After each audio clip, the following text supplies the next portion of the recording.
Hai, perkenalkan, namaku Hana. Usiaku baru menginjak 36 tahun. Di usia ini, banyak orang bilang aku sedang ada di masa paling mekar. Tapi jujur, aku merasa seperti bunga plastik di atas meja tamu. Cantik dilihat, tapi tidak punya nyawa. Sudah hampir 2 tahun aku tinggal di rumah besar ini sendirian. Suamiku, Mas Aris, bekerja di sebuah perusahaan tambang di pedalaman Kalimantan. Kami hanya bertemu 6 bulan sekali. Itu pun kalau jatah cutinya tidak dipotong. Pagi ini, seperti biasa, aku terbangun oleh suara kokok ayam tetangga. Aku menatap sisi sebelahku. Kosong. Sprei warna abu-abu itu masih sangat rapih. Tidak ada kerutan, tidak ada hangat, sisa tubuh seseorang. Hanya ada aroma pewangi pakaian yang tajam, mengingatkanku bahwa satu-satunya yang menemaniku di sini hanyalah benda mati. Pagi mas, bisikku pada layar ponsel. Foto profil WhatsApp-nya masih sama. Mas Aris dengan seragam kerjanya yang gagah, tersenyum kaku di depan alat berat. Hanya itu koneksiku dengannya. Sebuah tanda centang 2 yang terkadang berubah biru, tapi jarang sekali berubah menjadi kalimat, "Aku rindu kamu." Aku beranjak menuju dapur, menyeduh kopi pahit yang aromanya memenuhi ruangan. Dari jendela dapur, aku bisa melihat aktivitas orang-orang kampung. Ibu-ibu yang asyik belanja di tukang sayur, tertawa lepas sambil membicarakan harga cabai atau sinetron semalam. Aku sering merasa iri. Hidup mereka terlihat gaduh, berisik, dan melelahkan. Tapi mereka punya seseorang untuk diajak berbagi keluh kesah saat matahari terbenam. Sedangkan aku adalah istri simpanan kerinduan. Aku punya segalanya. Perhiasan emas di laci, uang bulanan yang selalu lebih dari cukup, dan rumah paling mentereng di gang ini. Tapi di dalam sini, di dada ini, ada lubang besar yang tidak bisa ditambal dengan lembaran uang merah. Aku melangkah ke teras depan, menghirup udara pagi yang masih segar. Sambil menyesap kopi, mataku menangkap sesuatu yang berbeda di ujung jalan. Sebuah mobil bak terbuka berhenti di depan rumah kosong seberang jalan yang sudah lama tidak berpenghuni. Beberapa orang turun mengangkut gulungan kertas besar dan peralatan yang tidak asing. Di antara mereka, ada seorang pria yang tampak menonjol. Dia memakai kemeja flanel yang lengannya digulung hingga siku, topi hitam, dan sebuah kamera yang menggantung di lehernya. Pria itu menoleh ke arahku. Jarak kami mungkin sekitar 10 meter. Dia tidak membuang muka, justru tersenyum tipis dan menganggukkan kepala dengan sopan. Dek, entah kenapa, ada getaran aneh yang lewat begitu saja. Mungkin karena sudah terlalu lama tidak ada pria yang menatap mataku dengan cara seperti itu. Sebuah tatapan yang mengakui kehadiranku, bukan sekadar melihatku sebagai istrinya Aris si orang kaya. Aku segera mengalihkan pandangan, berpura-pura sibuk dengan cangkir kopiku. Tapi dalam hati, aku bertanya-tatu, siapa dia? Dan kenapa senyum sesingkat itu bisa membuat tanganku sedikit gemetar?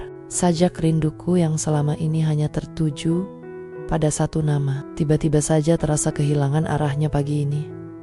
Rasa penasaran itu ternyata lebih sulit diusir daripada nyamuk kebun. Sepanjang pagi, aku mendapati diriku berkali-kali mencuri pandang lewat gorden jendela ruang tamu. Rumah di seberang itu sekarang tampak hidup. Suara palu beradu dan tawa renyah sesekali terdengar sampai ke teras rumahku. "Neng Hana, sudah dengar belum?" tanya Bu RT yang tiba-tiba muncul di depan pagar saat aku sedang menyiram tanaman sore harinya.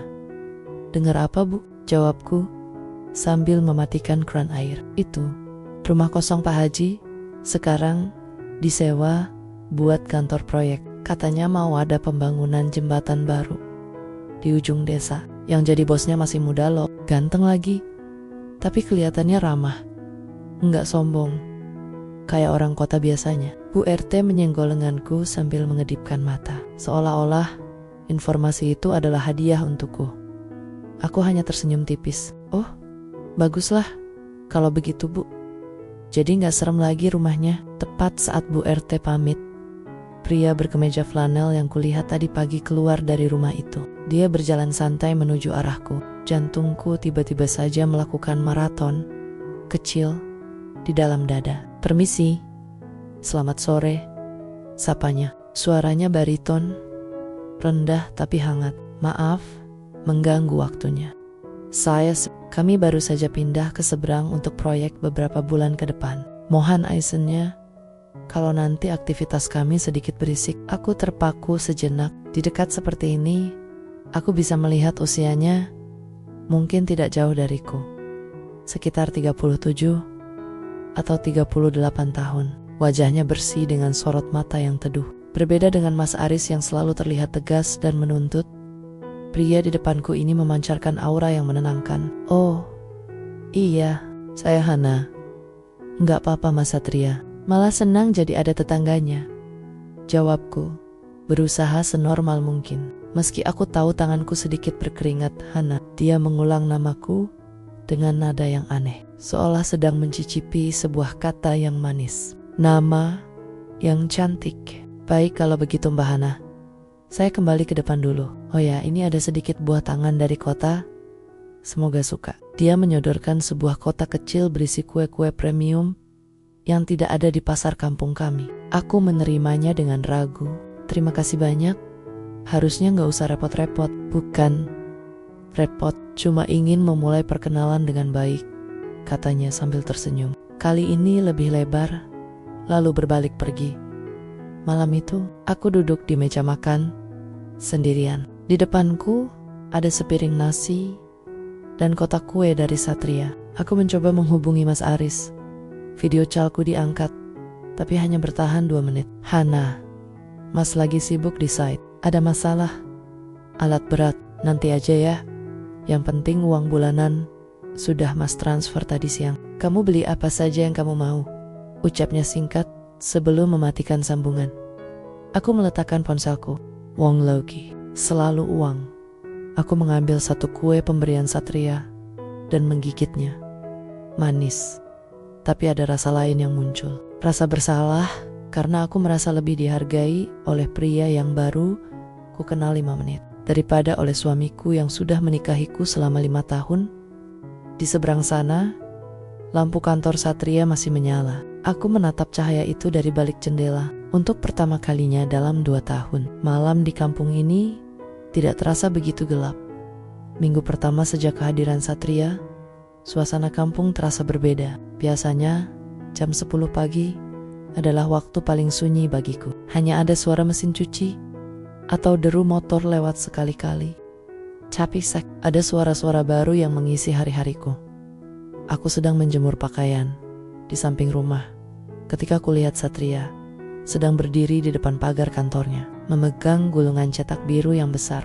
Dia tampak serius, berdiskusi dengan anak buahnya. Sinar matahari pagi jatuh di wajahnya, membuatnya terlihat seperti karakter di film-film yang sering kutonton sendirian di televisi. Tiba-tiba, dia menoleh. Pandangan kami bertemu. Aku ingin membuang muka, tapi terlambat. Dia sudah melambaikan tangan dengan santai. "Mbiok, Hana. Boleh minta tolong sebentar?" teriaknya sopan. Aku merapikan daster dan jilbab instanku, lalu berjalan mendekat ke pagar.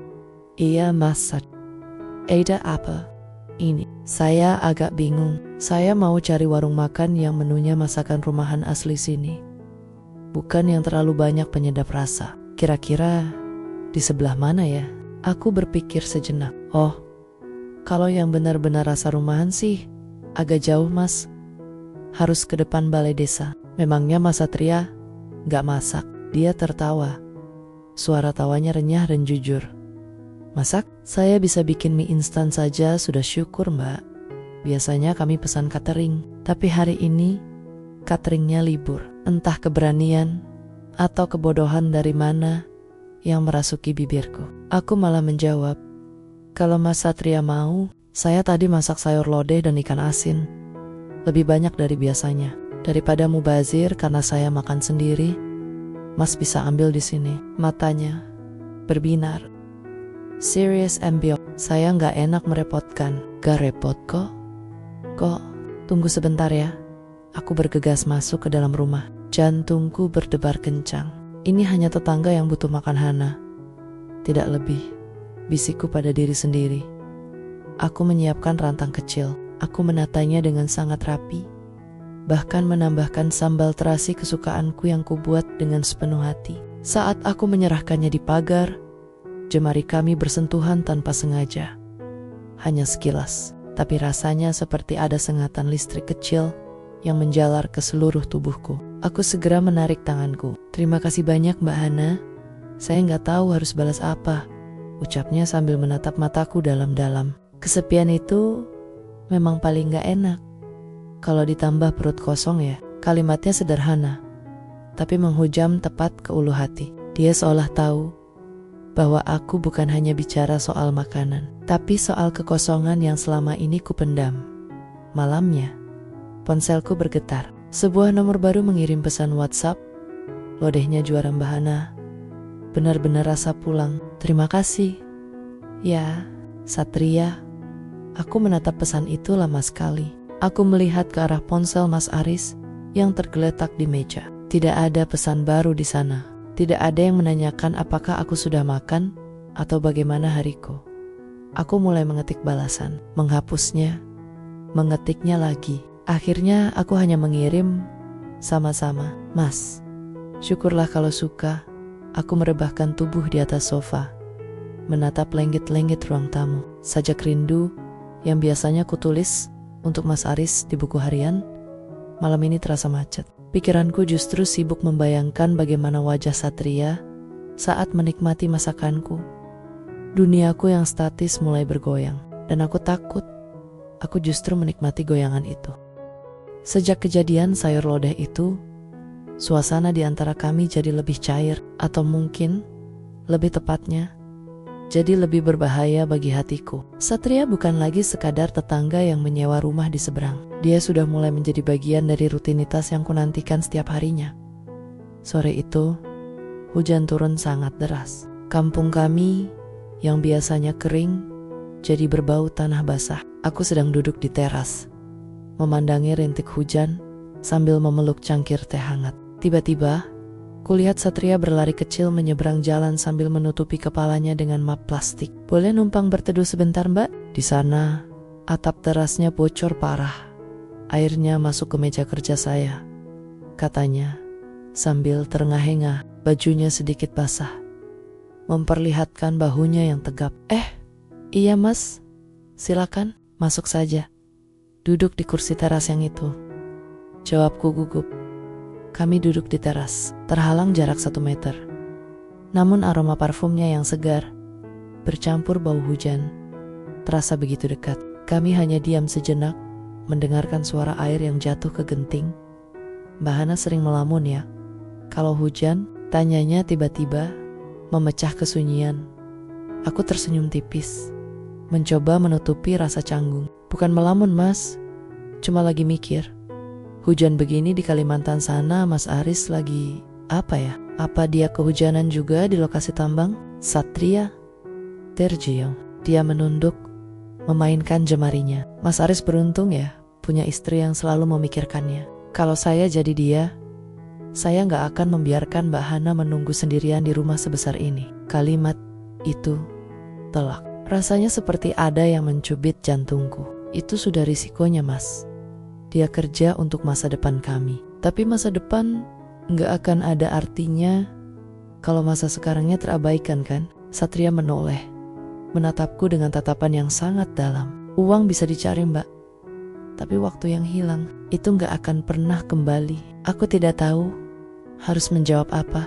Logikaku membela Mas Aris, tapi perasaanku berteriak membenarkan ucapan Satria. Selama ini, aku hanya butuh seseorang yang mengerti bahwa menjadi istri itu bukan cuma soal dikirimi uang, tapi soal ditemani saat hujan seperti ini. Mas Satria puitis sekali ya, candaku, mencoba mengalihkan suasana yang mulai terasa terlalu emosional. "Saya cuma bicara apa yang saya lihat," jawabnya lembut. "Saya lihat ada wanita hebat yang sedang menahan rindu terlalu lama, sampai-sampai dia lupa bagaimana rasanya bahagia untuk dirinya sendiri." Hujan mulai mereda, menyisakan rintik-rintik kecil. Satria berdiri, merapikan kemejanya. Terima kasih tempat berteduhnya Mbak Hana, dan terima kasih sudah mau mendengarkan saya bicara yang bukan-bukan. Dia berjalan kembali ke seberang. Aku menatap punggungnya sampai dia menghilang di balik pintu kantornya. Malam itu, aku membuka buku harianku. Aku ingin menulis tentang Mas Aris, tapi jariku justru menari membentuk sebuah kalimat yang tidak seharusnya. Kenapa orang asing justru lebih paham arti sepi yang aku rasa daripada suamiku sendiri? Aku segera menutup buku itu dengan kasar. Ada rasa takut yang mulai merayap. Nyaman ini mulai terasa salah. Tapi jujur, aku tidak ingin rasa nyaman ini pergi. Ada satu hal yang paling cepat menyebar di kampung selain aroma gorengan sore hari, yaitu berita miring. Aku mulai merasakan ada yang beda sejak kejadian Satria berteduh di teras rumahku. Setiap kali aku ke pasar atau sekadar menyapu halaman, tatapan mata beberapa ibu-ibu terasa lebih tajam. Puncaknya adalah saat aku sedang memilih tomat di warung Bu Siti. Nang Hana, sekarang makin rajin dandan ya. Kayaknya lagi semangat banget semenjak ada kantor proyek di depan rumah. Celetuk salah satu ibu dengan nada bercanda, tapi telingaku terasa panas. Biasa saja, Bu. Kan memang sudah tugas. Saya jaga kebersihan diri, jawabku seadanya. Mencoba tetap tenang. Ya suka, tapi hati-hati loh Neng. Suami jauh, itu godaannya berat. Apalagi Mas Satria itu orangnya luwes banget sama perempuan. Jangan sampai deh uang banyak dari Kalimantan malah jadi bahan omongan orang di sini. Timpal Bu Siti sambil membungkus belanjaanku. Aku pulang dengan langkah terburu-buru. Rasanya seperti ada beban 1 ton yang menggelayut di pundakku. Apakah aku sebegitu kentara? Apakah keramahan Satria dianggap sebagai sesuatu yang lebih oleh mereka? Sampai di depan rumah, aku melihat Satria sedang mencuci mobilnya di seberang. Dia melambaikan tangan seperti biasa. Dulu, aku akan membalasnya dengan senyuman lebar. Tapi sekarang, aku hanya mengangguk sedikit dan langsung masuk ke dalam rumah, mengunci pintu rapat-rapat. Aku bersandar di balik pintu, jantungku berdegup kencang. Aku merasa seperti pencuri di rumah sendiri. Tiba-tiba, ponselku berbunyi. Ada telepon dari Mas Aris. Aku segera mengangkatnya, berharap suara suamiku bisa mengusir rasa bersalah ini. Halo Mas. Hana?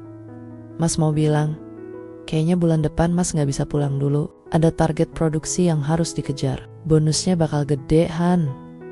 Kamu bisa beli kalung yang kamu incar itu. Air mataku jatuh tanpa izin. Mas, aku gak butuh kalung baru. Aku cuma butuh kamu di sini. Orang-orang mulai ngomongin aku, Mas. Ngomongin apa sih? Kamu itu terlalu sensitif. Sudah ya, Mas ada meeting. Kamu beli saja apa yang kamu mau. Nanti Mas transfer lagi. Klik. Sambungan terputus. Aku menangis sesenggukan di ruang tamu yang luas dan sunyi itu. Kalung emas tidak bisa memelukku saat aku sedih. Kalung emas tidak bisa membelaku saat orang-orang memfitnahku. Di tengah tangisanku, terdengar ketukan pelan di pintu depan. Mbak Hana, ini Sak. Maaf, tadi saya lihat Mbak Hana kayak buru-buru masuk. Mbak, enggak, apa-apa. Suara itu, suara yang seharusnya tidak ingin ku dengar sekarang, tapi malah menjadi satu-satunya suara yang peduli pada keadaanku. Aku menghapus air mata, mencoba mengatur napas, tapi aku tidak sanggup membukakan pintu. Mas, tolong pergi dulu. Nggak enak kalau dilihat orang, ucapku dari balik pintu dengan suara serak. Hening. Sejenak, saya nggak peduli apa kata orang Mbak.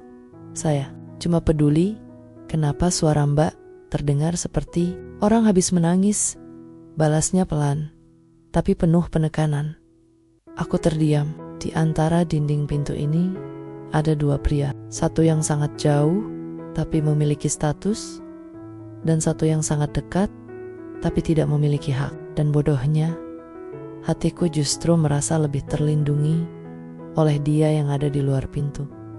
Malam itu, hujan tidak turun, tapi suasana di hatiku jauh lebih mendung. Aku masih terduduk di balik pintu, sementara Satria masih berdiri di sana. Aku bisa mendengar helaan napasnya yang berat. Keheningan di antara kami terasa sangat menyesakkan.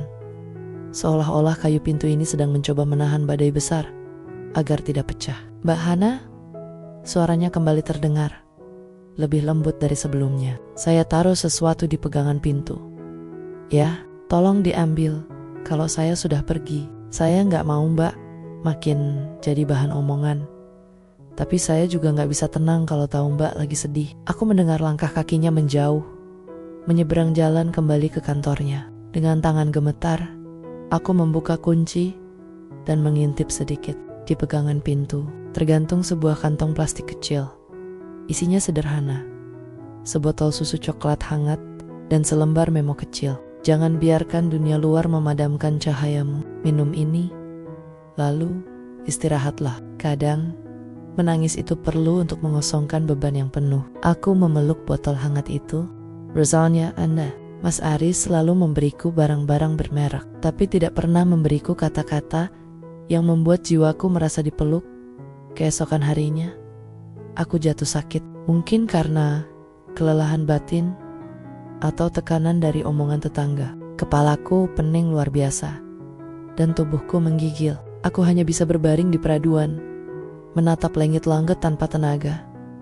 Aku mencoba menelepon Mas Aris berkali-kali. Tidak diangkat. Aku mengirim pesan, hanya dibaca tanpa dibalas. Mungkin dia sedang berada di kedalaman tambang. Pikirku mencoba menghibur diri. Tapi di saat seperti ini, logika tidak bisa mengalahkan rasa sakit. Sekitar jam 4 sore, bel rumahku berbunyi. Aku memaksakan diri bangun dengan langkah gontai. Saat membuka pintu, aku terkejut melihat sosok wanita parubaya, Mbok Nah, yang biasa membantu bersih-bersih di kantor Satria. "Neng Hana, ini ada bubur sama obat. Tadi Mas Satria yang minta saya masakin dan anterin ke sini. Katanya dia lihat Nang gak keluar rumah seharian, takutnya sakit," kata Mbok Nah ramah. "Mas Satria, dia tahu dari mana?" Tanyaku lemah. "Dia mah orangnya perhatian, Neng. Tadi pas saya lagi nyapu, dia kelihatan gelisah banget liatin rumah Neng yang ketutup terus. Katanya kalau Mas Satria yang datang sendiri gak enak sama warga. Jadi dia minta tolong saya." Aku menerima nampan itu dengan mata berkaca-kaca. Satria secerdik itu menjaga namaku, namun tetap memikirkan keadaanku. Dia tidak melanggar batas, tapi dia tetap ada. Malamnya, saat aku mulai merasa sedikit bertenaga, aku duduk di jendela lantai atas yang menghadap langsung ke kantor seberang. Aku melihat Satria sedang duduk di teras kantornya, sendirian, menatap ke arah rumahku. Dia mengeluarkan ponselnya. Tak lama, ponselku bergetar. "Satria, sudah enakan? Maaf ya, cuma bisa kirim, Mbok." Nah, saya nggak mau Mbak Hana makin repot karena omongan orang. Aku mengetik balasan dengan jari gemetar. "Hana, sudah, Mas. Terima kasih ya." Kenapa Mas Satria baik banget sama saya? Padahal saya ini istri orang. Balasannya datang begitu cepat, seolah dia memang sedang menunggunya. "Satria, karena saya melihat Hana sebagai manusia, bukan sebagai istri orang. Dan manusia yang baik gak seharusnya dibiarkan." Merasa sendirian saat sedang kesulitan, aku menutup wajahku dengan kedua tangan. Pertahananku mulai runtuh. Mas Aris memberikan aku rumah, tapi Satria memberikan aku tempat untuk bersandar. Aku tahu ini salah, tapi untuk pertama kalinya, aku tidak ingin merasa benar jika itu artinya aku harus kembali kesepian. Kesehatan fisikku mulai membaik, tapi kesehatan hatiku justru makin berantakan. Pesan-pesan dari Satria mulai jadi candu. Kami tidak bicara yang anana, tapi setiap katanya terasa seperti oase di padang pasir. Pagi itu, sebuah pesan masuk, bukan dari Satria, tapi dari Mas Aris. "Hana, Mas sudah dapat izin. Mas, pulang lusa. Mas mau kasih kejutan, tapi kayaknya Mas gak tahan, pengen kasih tahu kamu. Mas kongon, jantungku." Seharusnya aku melompat kegirangan. Seharusnya ini adalah hari yang paling kunantikan selama 6 bulan terakhir. Tapi kenapa yang kurasakan justru rasa sesak. Kenapa aku merasa seperti seorang narapidana yang waktu kebebasannya tiba-tiba dimajukan? Padahal dia belum siap menghadapi dunia luar. Aku berjalan keluar rumah dengan pikiran kalut. Tanpa sadar, langkahku membawaku ke tepi sawah di ujung kampung. Tempat yang biasanya sepi saat jam kerja seperti ini. Aku butuh udara. Aku butuh berpikir. Bahana, Satria berdiri di sana. Tanpa kamera, tanpa cetak biru. Hanya dia dengan tatapan matanya yang selalu bisa membaca apa yang kusembunyikan. Mas, sedang apa di sini? Tanyaku. Mencoba menyembunyikan suara yang bergetar. Lagi survei lokasi jembatan. Tapi sepertinya saya malah menemukan seseorang yang lagi tersesat di pikirannya sendiri. Ucapnya sambil berjalan mendekat. Dia berhenti tepat di sampingku, tapi tetap menjaga jarak yang sopan. Ada APA, Mas Aris nggak jadi pulang. Kebalikannya mas, jawabku lirih sambil menatap hamparan padi yang hijau. Mas Aris pulang lusa. Hening, angin sawah bertiup kencang, memainkan jilbabku.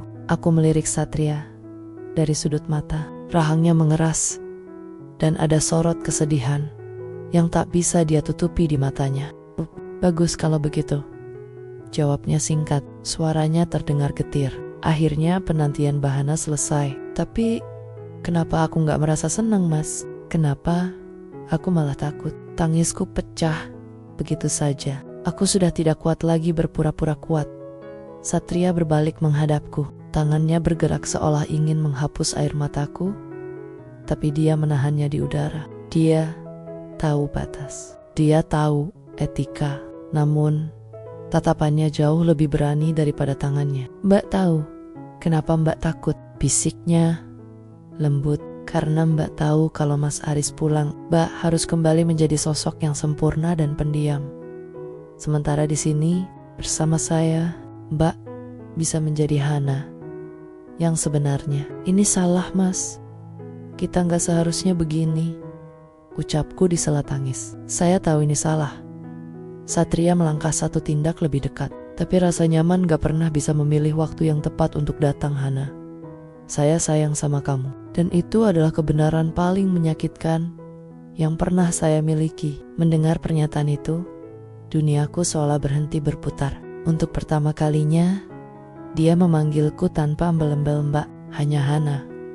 Dan di detik itu juga, aku sadar bahwa sajak rinduku sudah benar-benar terbagi menjadi dua bagian yang tidak mungkin bisa disatukan lagi. 2 hari lagi, suamiku pulang, dan 2 hari lagi, aku harus memutuskan apakah aku akan mematikan rasa untuk Satria atau aku akan menghancurkan segalanya demi sebuah kenyamanan yang belum tentu memiliki masa depan. Hari yang seharusnya penuh sukacita itu akhirnya tiba. Langit mendung, seolah ikut merasakan kegalauan di hatiku. Sebuah mobil jemputan berhenti tepat di depan pagar rumahku. Mas Aris turun dengan tas ransel besar dan senyum lebar yang terlihat lelah namun bangga. Hana, Mas Put, serunya sambil merentangkan tangan. Aku menghambur ke pelukannya. Aku mencoba mencari rasa hangat yang dulu selalu membuatku tenang. Tapi entah kenapa, pelukan ini terasa seperti pelukan seorang asing. Bau keringatnya, aroma debu tambang, hingga sapaan kaku yang ia berikan terasa sangat berbeda dengan kelembutan yang baru saja aku kenal selama beberapa bulan terakhir. Kamu kok kurusan, Han? Kurang makan ya? Tanya Mas Aris sambil mengusap pipiku saat kami masuk ke dalam rumah. Mungkin karena kecapekan saja, Mas, jawabku pelan. Di saat yang bersamaan, aku menoleh ke arah jendela. Di seberang jalan, Satria sedang berdiri di depan kantornya. Dia melihat kami. Dia melihat suamiku merangkul pundakku. Aku bisa melihat bahunya yang tegang sebelum dia akhirnya memalingkan wajah dan masuk ke dalam ruangan. Rasanya seperti ada sembilu yang menyayat hatiku. Malam harinya, rumah yang biasanya sepi jadi riuh. Mas Aris membawa banyak oleh-oleh. Dia sibuk bercerita tentang pencapaiannya, tentang bonus besar yang dia dapat, dan tentang rencana-rencana masa depan yang semuanya berisi angka dan harta. Nanti kita renovasi bagian belakang ya, Han. Mas mau bikin kolam ikan yang besar supaya kamu gak bosen di rumah. Ucapnya dengan semangat. Mas, aku memotong kalimatnya. Apa Mas gak pernah mikir kalau aku gak butuh kolam ikan? Aku cuma butuh Mas lebih sering di sini. Mas Aris terdiam sebentar, lalu tertawa kecil sambil mengacak rambut. Kan Mas kerja buat kamu juga sayang. Jangan manja terus dong. Oh iya, Mas capek banget. Mas mau langsung istirahat ke peraduan ya? Dia berjalan masuk ke ruang pribadi kami, meninggalkanku sendirian di ruang tamu. Kesepian itu datang lagi. Bahkan saat suamiku ada di dalam rumah yang sama, aku berjalan ke teras untuk mencari udara segar. Suasana kampung sudah sepi. Tiba-tiba, sebuah cahaya senter kecil berkedip dari seberang jalan. Dia sedang duduk di kursi kayu depannya, menatap ke arahku. Dia tidak mendekat. Dia hanya mengangkat tangannya sebentar, seolah memberi salam perpisahan yang bisu. Di bawah temaram lampu jalan, aku bisa melihat kesedihan yang sama yang aku rasakan. Malam itu, aku menyadari satu hal yang mengerikan. Aku berada di dekat suamiku, tapi hatiku berada di seberang jalan. Mas Aris membawa tubuhnya pulang, tapi dia lupa membawa kunci untuk membuka hatiku yang sudah telanjur dikunci oleh pria lain. Inilah puncaknya. Aku harus berperan sebagai istri yang bahagia di hadapan Mas Aris, sementara jiwaku sedang menangisi seseorang yang hanya bisa kutatap dari kejauhan. Sebuah rahasia besar kini tersimpan rapat di bawah atap rumah kami, siap untuk meledak kapan saja. 3 hari sejak kepulangan Mas Aris, rumah ini terasa seperti panggung sandiwara. Aku tersenyum saat dia bercanda. Aku menyiapkan pakaiannya, dan aku duduk di sampingnya di bawah peraduan yang sama. Namun, pikiranku melayang. Setiap kali mendengar suara mesin mobil di luar, jantungku berdegup kencang. Berharap, sekaligus takut, itu adalah Satria. Mas Aris sepertinya mulai menyadari sesuatu. Dia bukan pria yang peka, tapi dia tidak buta. Han, kamu kok sering banget melamun ke arah jendela seberang? Tanya Mas Aris suatu sore saat kami sedang santai di teras. Aku tersentak, hampir menjatuhkan cangkir tehku. Oh, itu, aku cuma lihat proyek jembatannya Mas. Katanya mau selesai sebentar lagi. Iya, tadi Mas sempat ngobrol sama orang proyek di depan. Namanya Satria, kalau nggak salah. Dia sopan banget. Dia titip salam buat kamu. Katanya terima kasih karena selama ini sudah jadi tetangga yang baik. Mendengar nama itu disebut oleh suamiku sendiri, rasanya seperti disiram air es, dingin dan menyesakkan. Oh ayah, dia memang baik Mas. Tapi Han, Mas Aris menatapku dalam, tangannya meraih jemariku. Mas, merasa ada yang beda dari kamu. Kamu kayak lagi di sini, tapi pikiranmu enggak. Apa Mas? Ada salah? Aku menatap mata Mas Aris. Di sana ada ketulusan, tapi juga ada kelelahan yang luar biasa. Dia bekerja keras di tempat yang keras demi aku. Rasa bersalah itu kini menghujamku lebih dalam daripada rasa rindu pada Satria. Aku sadar, aku tidak bisa terus begini. Menghargai Satria dengan cara mengkhianati perasaan suamiku adalah dosa yang paling berat.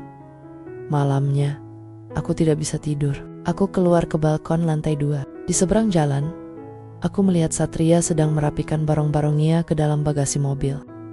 Jantungku apakah dia mau pergi? Tanpa pikir panjang, aku mengirim pesan singkat. Hana, Mas mau kemana? 1 menit kemudian, balasan masuk. Satria, proyek saya di sini sudah hampir selesai Hana. Saya harus pindah ke lokasi lain besok pagi. Mungkin ini yang terbaik. Menatapmu dari jauh saat ada Mas Aris di sampingmu, itu lebih sakit daripada tidak melihatmu sama sekali. Aku menutup mulutku agar isak tangisku tidak terdengar oleh Mas Aris yang terlelap di dalam. Satria akan pergi. Harusnya aku lega karena godaan itu akan hilang. Tapi yang kurasakan justru separuh jiwaku seperti ikut diangkut ke dalam mobil itu.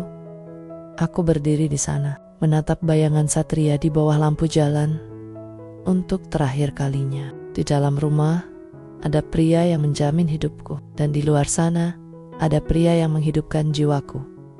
Aku harus mengambil keputusan, bukan keputusan untuk memilih salah satu. Tapi keputusan untuk jujur pada diri sendiri tentang apa yang sebenarnya hilang dari pernikahanku.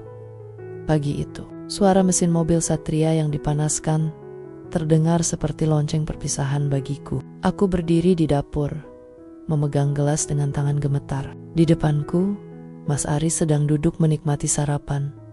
Namun, matanya tetap tertuju padaku. "Dia mau berangkat ya, Han?" tanya Mas Aris tenang.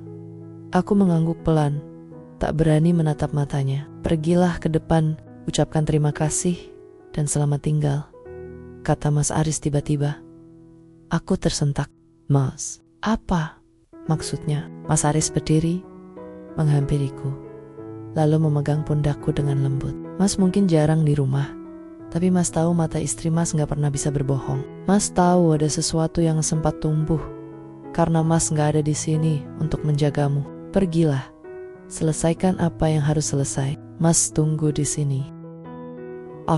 Kebesaran hati Mas Aris justru membuatku merasa menjadi orang paling jahat di dunia. Dengan langkah berat, aku berjalan keluar, menyeberang jalan menuju mobil Satria. Satria sudah siap di balik kemudi. Begitu melihatku, dia turun. Wajahnya tampak pucat. Ada lingkaran hitam di matanya, tanda dia pun tidak tidur semalaman. "Hana," bisiknya. "Mas Satria." Aku menarik napas panjang, mencoba menenangkan badai di dadaku. "Terima kasih untuk semuanya. Untuk susunya, untuk buburnya, dan untuk semua kata-kata yang sempat menghidupkan aku kembali." Satria menatapku dengan tatapan rindu yang sangat dalam. "Kamu mau ikut denganku?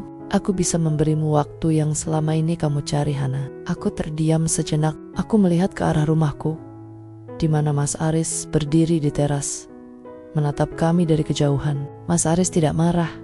Dia memberikan aku kebebasan untuk memilih.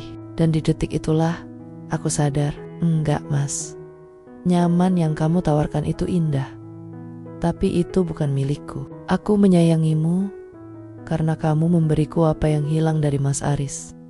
Tapi sekarang aku sadar, tugasku bukan mencari pengganti, melainkan memperbaiki apa yang sudah rusak di rumahku sendiri. Mata Satria berkaca-kaca. Dia tersenyum getir, lalu mengangguk paham. "Aku tahu jawabanmu akan begini. Itu sebabnya aku sangat mengagumimu, Hana." Satria masuk ke mobilnya. Sebelum berangkat, dia menyerahkan sebuah buku catatan kecil padaku. "Ini sajak-sajak yang sempat kutulis untukmu. Simpanlah atau buanglah. Tapi ketahuilah, kamu pernah menjadi alasan seseorang ingin pulang ke kampung ini." Mobil itu melaju perlahan, menjauh, dan akhirnya menghilang di belokan jalan. Aku berdiri di tengah jalan yang sunyi, memeluk buku itu erat. Perasaanku hancur, tapi sekaligus merasa lega. Aku berbalik, berjalan menuju rumah. Mas Aris masih di sana, menungguku dengan tangan terbuka. Perjalananku bukan lagi tentang mencari orang lain, tapi tentang bagaimana membawa pulang hati suamiku yang selama ini tersesat di tumpukan uang dan pekerjaan. Setelah mobil Satria menghilang dari pandangan, aku berdiri mematung di depan gerbang. Dunia terasa begitu sunyi, seolah-olah semua suara dibawa pergi bersama debu jalanan. Aku memandangi buku catatan di tanganku, sebuah kenangan yang harus segera aku simpan. Dalam kotak masa lalu, aku melangkah masuk ke rumah. Di ruang tamu, Mas Aris sedang duduk di kursi kayu favoritnya. Dia tidak bertanya apa-apa. Dia tidak mari-merah seperti suami di sinetron. Dia hanya menatapku dengan sorot mata yang sulit diartikan, campuran antara luka dan rasa syukur. "Sudah, Han?" tanyanya lembut. Aku duduk di sampingnya, tertunduk lesu. "Sudah, Mas." Dia sudah pergi. Hening menyelimuti kami cukup lama. Jam dinding berdetak seolah menghitung setiap detik kecanggungan di antara kami. Aku tahu, meskipun Satria sudah pergi, bayangannya masih ada di antara aku dan Mas Aris. "Mas," aku memulai pembicaraan. Suaraku sedikit serak. "Aku minta maaf. Aku hampir saja kalah sama kesepianku sendiri." Mas Aris menarik napas panjang. Dia meraih tanganku, menggenggamnya erat. Tangannya terasa kasar karena kerja keras. Sangat berbeda dengan tangan Satria yang halus. Tapi di genggaman kasar inilah ada komitmen bertahan-tahan yang nyata. "Mas juga minta maaf, Han. ucapnya pelan. Mas terlalu fokus mengejar besok sampai lupa kalau kamu sedang berjuang di hari ini. Mas pikir uang bisa menggantikan pelukan. Mas pikir kemewahan bisa mengobati rindu. Ternyata masalah besar. Mendengar pengakuannya, air mataku luruh lagi. Kali ini bukan karena sedih kehilangan Satria, tapi karena merasa bersalah pada pria yang sedang memegang tanganku ini. Aku gak butuh rumah besar ini kalau di dalamnya aku harus merasa sendirian. Mas, aku lebih pilih tinggal di pondok kecil asal setiap malam ada yang bisa aku ajak bicara, bisikku.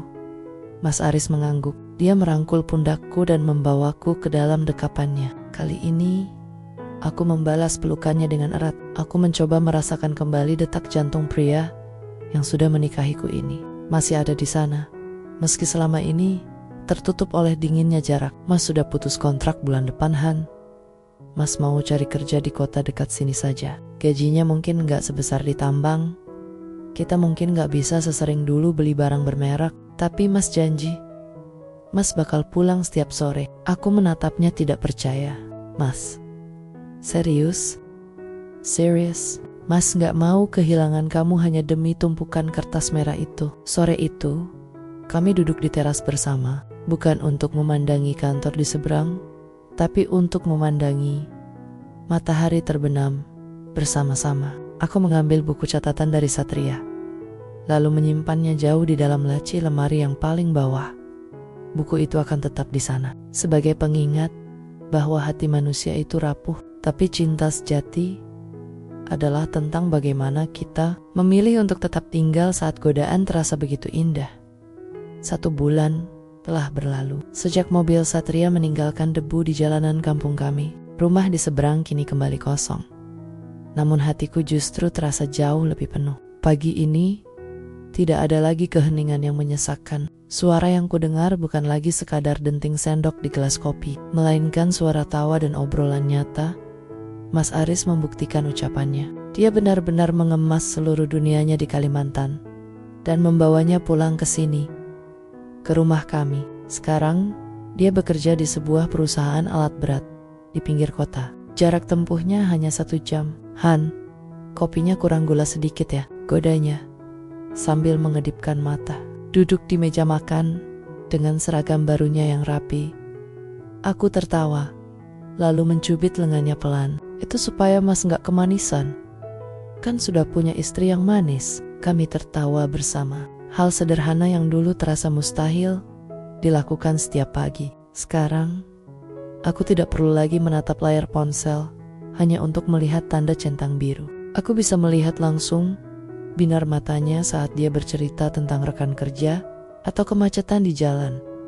Sore harinya, kami duduk di teras depan. Warga kampung yang dulu sempat berbisik, kini mulai ramah kembali. Mereka melihat Mas Aris lebih sering ada di rumah.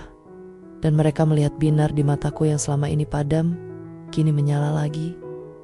Aku teringat pada buku catatan kecil dari Satria yang tersimpan di laci paling bawah. Sesekali, aku teringat padanya sebagai seseorang yang pernah memberi warna di saat duniaku sedang abu-abu. Namun, rasa itu tidak lagi menyakitkan. Aku mendoakannya agar menemukan kebahagiaannya sendiri di luar sana. Sebagaimana aku telah menemukan kembali duniaku di sini, Mas. Aris merangkul bahuku sambil melihat matahari yang mulai meredup. Kamu bahagia, Han? Aku menyandarkan kepalaku di bahunya yang kokoh. Lebih dari bahagia, Mas. Aku merasa pulang. Sajak rinduku yang dulu terbagi, kini telah menemukan muaranya kembali. Ternyata, cinta yang viral di media sosial atau yang penuh drama sensasional tidak ada apa-apanya dibandingkan dengan cinta yang mau berjuang melawan ego dan memilih untuk saling memperbaiki.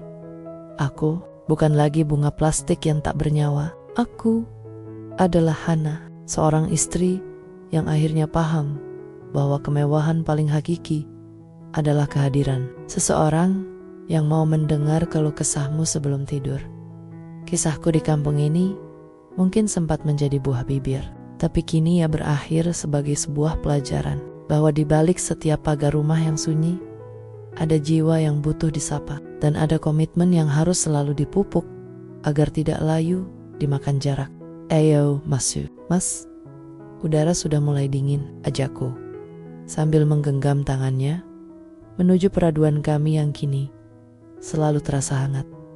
Malam ini, sajakku hanya milik satu nama, dan nama itu adalah suamiku.